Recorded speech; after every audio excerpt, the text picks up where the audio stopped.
Habang dumarami ang rumors tungkol sa posibleng pag-alis ni Jimmy Butler sa Miami Heat mga idol, nagiging topic ng usapan ng Los Angeles Lakers bilang isa sa mga potensyal na makakakuha sa kanya. Matapos ang ilang taon na magandang performance sa Miami, mukhang may tensyon na sa pagitan ni Butler at ng Heat management mga idol, kaya't malaki ang posibilidad na maghanap siya ng bagong team. Narito ang tatlong trade scenarios mga idol kung saan maaring makuha ng Lakers si Jimmy Butler. Sa unang senaryo mga idol, ipapadala ng Lakers si Rui Hachimura, Austin Reeves, Jared Vanderbilt at Gabe Vincent papuntang Miami kapalit ni Jimmy Butler. Sa trade na ito ay mabubuo ang Big 3 ng Lakers kasama sina LeBron James at Anthony Davis. Ang pagkuha kay Butler na isang proven superstar at defensive player ay magbibigay ng malaking tulong sa Lakers para maging top contender sa Western Conference. Ngunit may kasamang risk ang trade na ito. Mawawala sa Lakers ang mga promising young talents nila tulad ni Reeves at Rui Hachimura na may malaking potensyal. Plus si Butler ay 35 years old na mga idol, kaya't may epekto ito sa future flexibility ng team.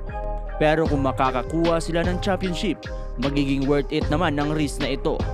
Sa pangalawang senaryo naman mga idol, ang Lakers ay ipapadala si Rui Hachimura, Max Christie, Jared Vanderbilt, Gabe Vincent at Jalen Hood-Schifino sa Miami kapalit ni Butler.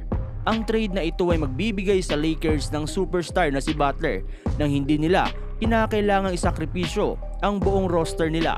Bagamat mawawala ang ilang mga role players mga idol, mananatili ang mga importanteng peraso tulad ni na Austin Reeves at Dorian Finney-Smith.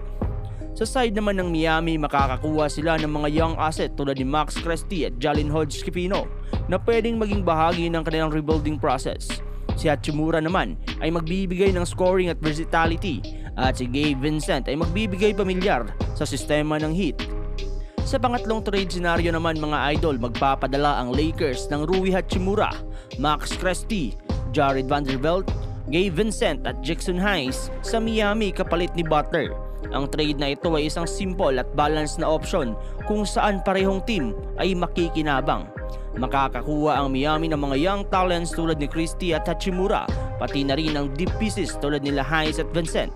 Ang Lakers naman ay makakakuha ng superstar na Jimmy Butler nang hindi nawawala ang kanilang core players. Si Butler ay magbibigay ng lakas sa kanilang depensa at scoring at magiging malaking tulong sa mga crucial moments ng playoffs. Pero sa palagay ko mga idol, ang pinakamagandang senaryo para sa Lakers ay ang trade scenario number 2, ang pinakamagandang option. Kukuha nila si Butler nang hindi nila kinakailangang isakripisyo ang mga importanteng players katulad nila Austin Reeves at Dorian Finney-Smith.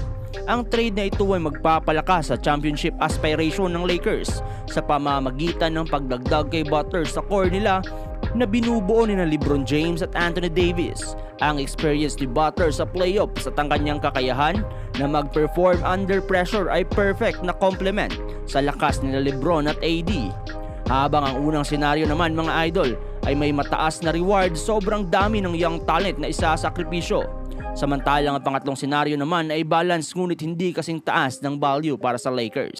Sa huli, ang senaryo number 2 ay nag-aalok sa tamang balanse sa pagitan ng short-term championship contention at long-term roster stability para sa Lakers. Ang trade na ito mga idol ay magbibigay sa Lakers ng malaking tsansa na makuha ang championship habang pinapangalagaan pa rin ng kanilang deep. Ano sa palagay ninyo mga idol?